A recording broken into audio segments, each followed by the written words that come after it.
Hey guys, welcome back to another video of Pokemon Unite. I'm Charles the Church 3, and if you're new here, you can call me Charles.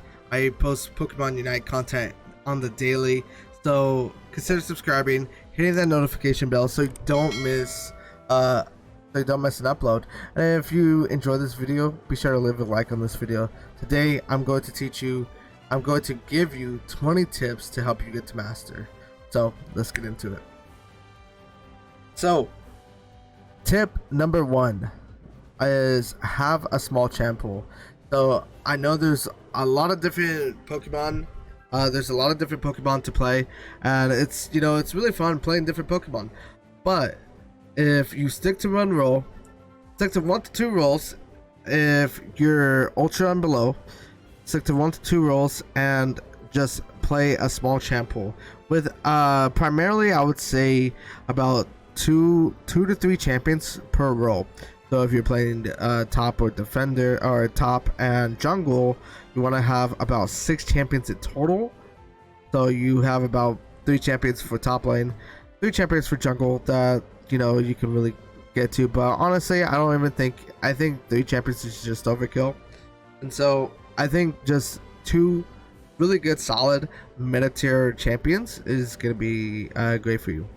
Next, tip number 2, and just an FYI guys, this may be a little bit of a longer video, so be sure to get something to drink and just buckle on your seatbelts and just chill out. You can listen to this while you do homework or something. But yeah, so let's get into tip number 2, is having correct builds and skills. You need to use your resources. There's tons of information on YouTube where you can find out the correct builds and skills for certain champions. And just also playing with it and seeing what you like the most. Like for instance, Greninja. I noticed a lot of people like Water Shuriken now, which honestly I still don't prefer it.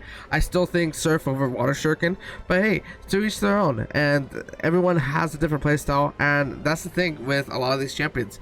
You can have different playstyles, for a lot of these champions, but honestly, ultimately what you want to do is look up the correct builds and skills to take for them, and then once you know the rules of your champion, once you know it and you become very comfortable, then I would say breaking off and branching off to trying something else with the skills. But until then, just stick to the default, the best ones. Next is have optimal controller settings. This is tip number 3. Optimal controller settings will save you so many unnecessary deaths, and you'll be more proactive. Your skills will be a lot snappier. You'll be able to min and max a lot in this game if you have the optimal controller settings. If you don't know what the optimal controller settings are, I could leave a link to the video that I just posted recently, and be sure to check that out. And I can run through the whole basis of controller settings, so yeah, that video will help you out. Next, we have camera control. So camera control is a big one, and so you need to be moving your camera fast. You need to have your camera on the highest sensitivity so you can be looking at the map fast and be gauging whether or not you can take this fight, whether or not you can help your team, whether or not that you're gonna have time to go bot side for that Dreadnought and help your team, or is the Dreadnought almost dead and the enemy's gonna take it? Well, then maybe you should go top side and get that Rotom. This won't be possible unless you have really good map control to be able to look around, and also to look around in lane just in case the junglers come in. You'll be able to spot them fast. You want to just be able to get all the information that you can. So this is camera control is big. Map awareness. Tip number 4, or tip number 5, is map awareness. Now, like camera control, map awareness is also a really huge deal. Looking at the map, looking at your jungler's position. The way your jungler positions is the way you have to respect in lane, is how it dictates your position in lane. When you get to really high elo, this matters a lot, because say if your jungler is topside, well, and you don't see the enemy jungler, well, you have to play safe, because you have to respect the enemy jungler could be bot side. So you can be pushing mindlessly trying to go for CS, trying to go for poke, or trying to go for a score if your jungler is topside and the enemy jungler is nowhere on the map. So you have to be able to be respectful. But if your enemy jungler is bot side with you, is on your side of the map, then you can look to play aggressive. You can look for those scores. You can look to pressure. You can look to pressure off CS. You can look for poke. You know, you can look for a lot of different things. You can look for more of an aggressive setup in the bushes. Take lane bushes now. But you won't be able to do a lot of those things if the jungler is not on your side of the map. And honestly, for low elo, your map awareness, all you have to do is be able to look at objectives, look for enemy jungler. If you're able to track the enemy jungler, then you're able to win a lot more games. And don't die to jungle ganks. Yeah, so having map awareness is huge in this game. Number 6 is going to be pings. Pings, we have pings to communicate, so you need to be using them. You need to be spam pinging. 1 ping is not good enough. 2 pings is not good enough. It needs to be 3 or more, and you have to ping. You have to use this over and over again to really get your teammates to listen to you. You have to be responding to pings as well. You know, if someone says they're going bot for Dreadnought, well, you should really respond to that, and you should ping it again, you know, so that the whole team is on the same page. Because honestly, a lot of people, they don't, what I notice is that they get carried away, and they get caught up in farming, or they get caught up in a fight and they don't really listen to the first or second pings. They might miss it. So spamming ping on a certain objective like Dreadnought right before it comes up, or taking a goal, or taking Rotom, or Zapdos fight is really huge. Number 7 is farming. So here, this counts for both junglers and both laners. You know, if you see those golden dots on your map, you need to be farming, because the thing is, when you're playing lane, poke isn't really good, you know, unless you can really secure a kill, unless you hit your power spike to where you can really secure that kill. The poke early game is not good at all, because you walk 5 steps back, they get healed, they get a berry, they get healed. But now if you're farming, if you're taking their farm, and if you're acquiring level experience over them, experience leads, then this is how you get ahead in your lane. Same thing for jungle. If you're helping your team to get to those Vestagreen and help them secure that as a jungler, is going to be very good for you. And securing those neutral core fish in the middle, you know, that's very good. You have to prioritize farming above all else. You have to move fast with your ganks, have to move fast with your team. And you know, when you have map awareness, pings, camera control all playing into this, farming becomes a lot easier. So next, learn to play aggro. So this is both for junglers and laners, you know, it's for everyone. Everyone can benefit from this. If you learn to play aggressive, you know, like as a jungler, even if you're Charizard, man, and you're farming for that level 9, yo, farming is cool. I love farming. But at the same time, you can't get caught up and locked in your mind that, yo, I'm gonna farm to level 9 and I'm gonna wait till level 9 to do something. No, you gotta rotate with your team. If your team, if it looks like your bot lane needs help and you're on the bot side of the map as a jungler, you should be helping them. If you see them getting pushed in, or if you see a gank happening, you should be there for the counter gank. You cannot wait till level 9 to start being on the map. And that's honestly for a lot of junglers. I see a lot of Charizard junglers or a lot of Garchomp junglers coming out into the meta now, and so I just want to say that first off. And yeah, and then also supports, you know, just because you know, your support doesn't mean you have to play passive. You know, Wigglytuff, Blissey, even Mr. Mime and Aldegast, they all do a lot of damage, you know, if played properly, you know. So learn to play aggressive and limit test, because that's how you're gonna find the very limits that you can push your champion, your Pokemon, and push it to places where you've never gone before, you know, because you want to play to win, not play, and you don't want to play to not lose. So you want to play for the win. Next is learn how to play from behind. This is tip number 9. Learn how to play from behind. Now, if you're behind, you need to learn how to just be patient. Take the Abdinos that spawn. You know, take those. Just hard farm. Just don't look for fights. You need to stop taking unnecessary trades. You know, and just look for farm and stop taking unnecessary skirmishes. Oh, getting a phone call. Gonna hang up on that.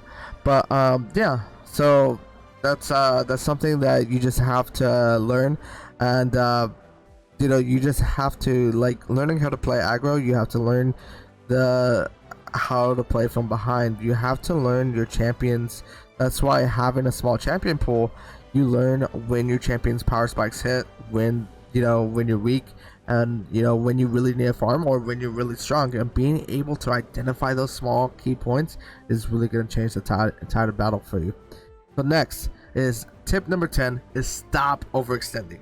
I feel like every time I see someone make a good play, they always end it off with a bad play. Every time, man.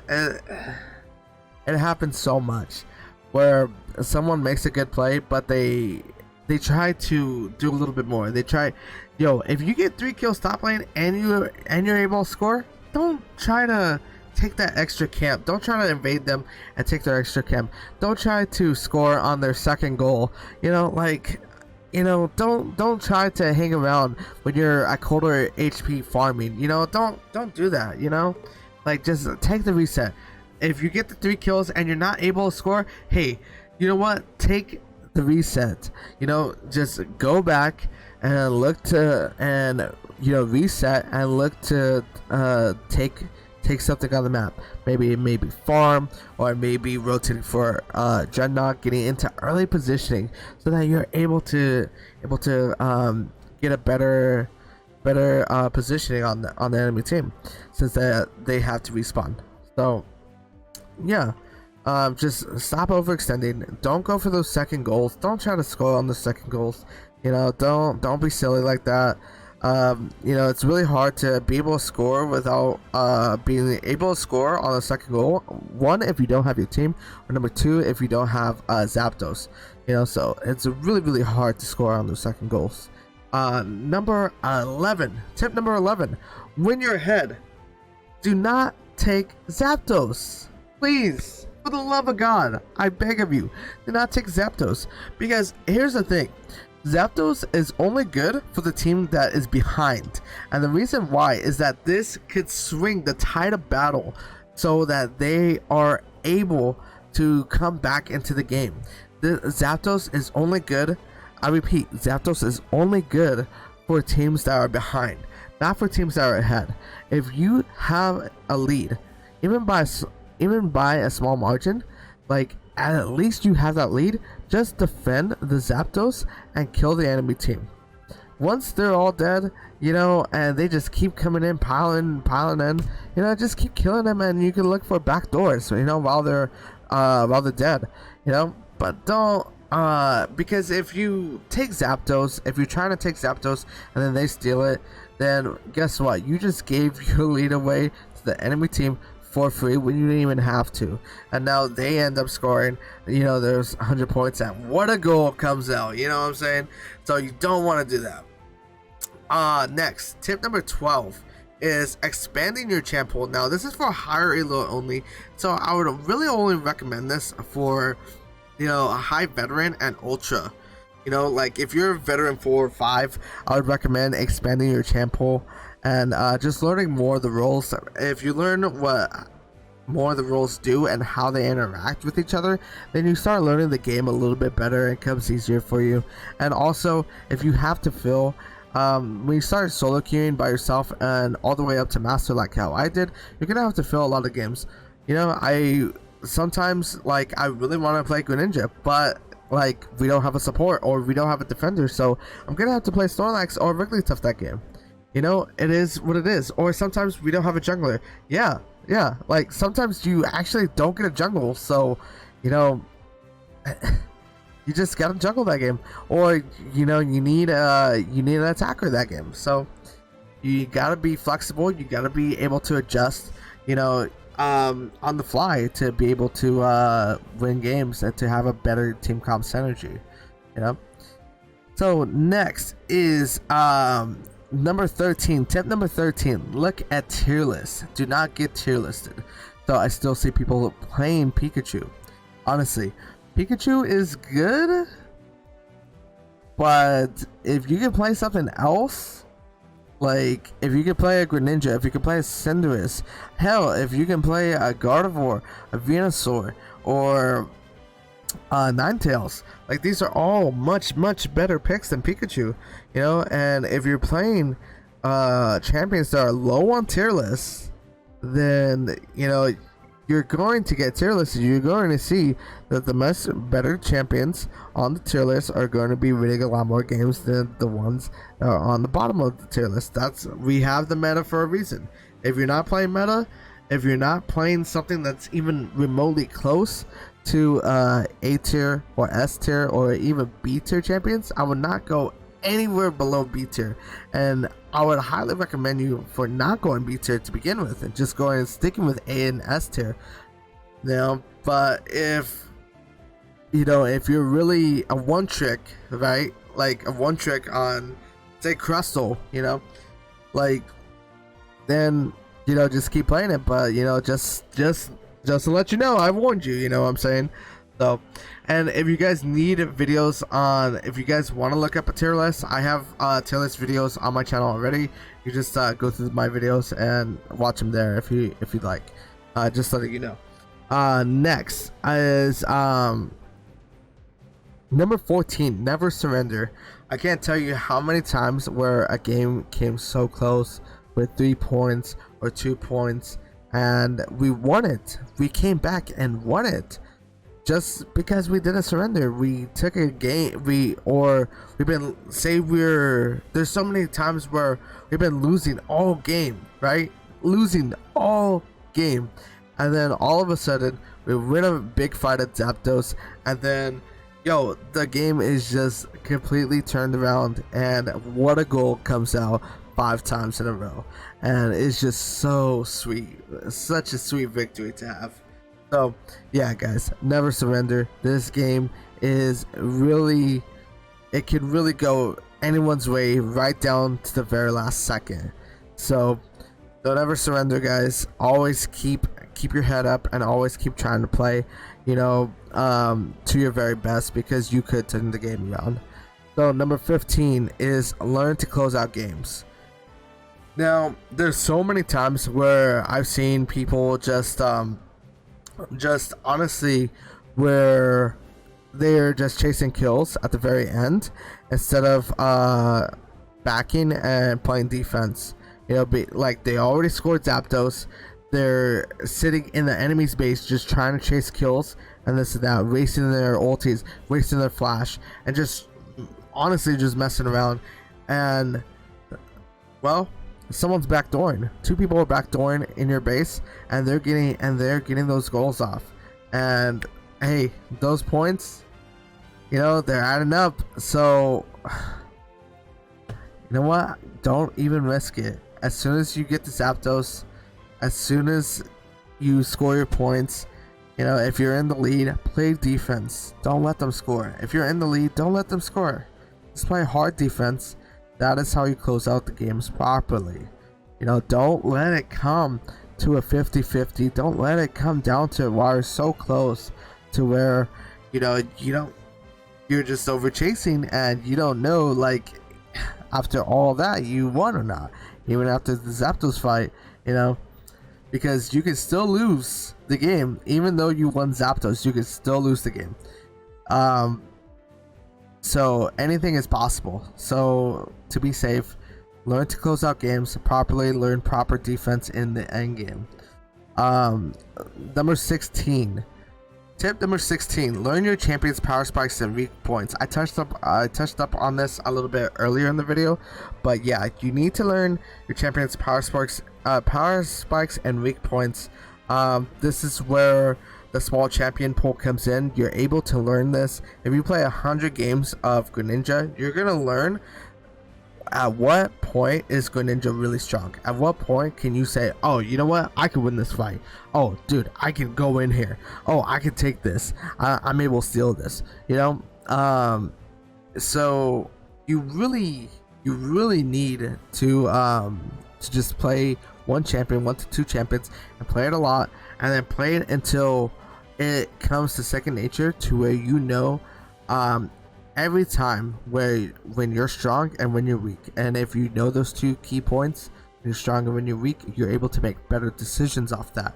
Well, now you can play aggressive if you're strong, or you can play passive if you're weak, and then your playstyle adjusts accordingly, and everything just kind of falls into place. Then your farming gets better. If you know that you're behind, your farming gets better, your pings get better. You know, if you know that, hey, I don't have my ulti and I'm nothing without my ulti here for this fight, then your pings get better to ping that you don't have your ulti, and your farming gets better because you're farming for your ulti now, because you know, like, I need this ulti for this fight. So everything kind of just falls into place when you learn your power spikes and weak points of your champions. Now, moving on to tip number 17. Rotate for objectives. Your win rate will skyrocket so high if you just rotate for objectives on time. Don't be late. Don't show up as soon as the objective spawns. I want you to show up about 10 to 15 seconds earlier to get in position and to catch off any stragglers before they are coming to the objectives. And if you catch somebody off, if you get a pick or 2 right before Dreadnought spawns, that's a free Dreadnought, because now it's a 4v5 or a 3v5, and you practically won your team the team fight already just with those 2 picks alone. So, you know, just be sure to really rotate and really look at the timers. You know, you don't want to be caught flat-footed there. Next is number 18. It goes in with the last one, number 17. They coincide. Is learn timers for objectives. Learn when Zapdos is going to spawn, 2-minute mark. Learn when Dreadnought is going to spawn. Spawns at 7 minutes. So at the 30-second mark, you want to start making your way down. You want to start finishing up what you're doing, whatever you're farming, and start making your way down. You know, and like, that's how you gotta play it, and you gotta learn these objectives, gotta learn when to rotate. You know, you gotta keep this in your mind, and you gotta be proactive with your gameplay. Next is tip number 19. Learn how to play your role around objectives. So this is really huge. So if you're a defender, you need to learn that you're not the one that's going to be hitting Dreadnought. You need to learn that you're the one who's going to be zoning Dreadnought. If you're Snorlax, you have to zone Dreadnought. You have to zone Zapdos. You're not the one on it. You're the one zoning everyone off of it. So, too many times, time and time again, where I see Snorlax players just start up Dreadnought instead of zone everyone back from Dreadnought or engage a Zapdos fight. Instead, they start Zapdos, and I'm just like thinking, like, what the hell, you know? So don't be that guy, you know? Learn your role, learn what you need to do, and play to your role. If you do this, I'm telling you, you will definitely win a lot more games. 20. Tip number 20. Learn to play your role in lane. This is just like the Snorlax around objectives. You need to learn how to play your role in lane. If you're a support, you need to learn that, hey, you know what? You gotta give up the early CS to get your carry fed. You know, you gotta let them get that EXP. If you're a jungler, you gotta learn like how to jungle. You gotta learn jungle pass.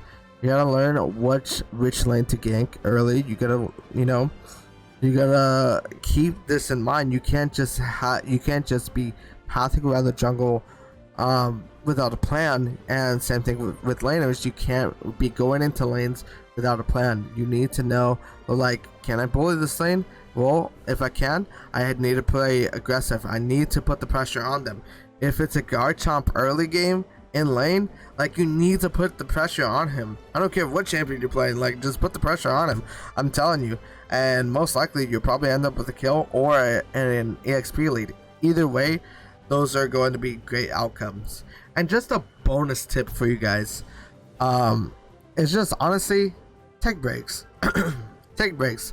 Don't let this game get to you. Don't let it fry your mental. You know, if you're grinding and you're just having a bad game, or you're having a lot of lose streaks, you know, just take a break, take a step back, you know, and just really enjoy the game. You know, don't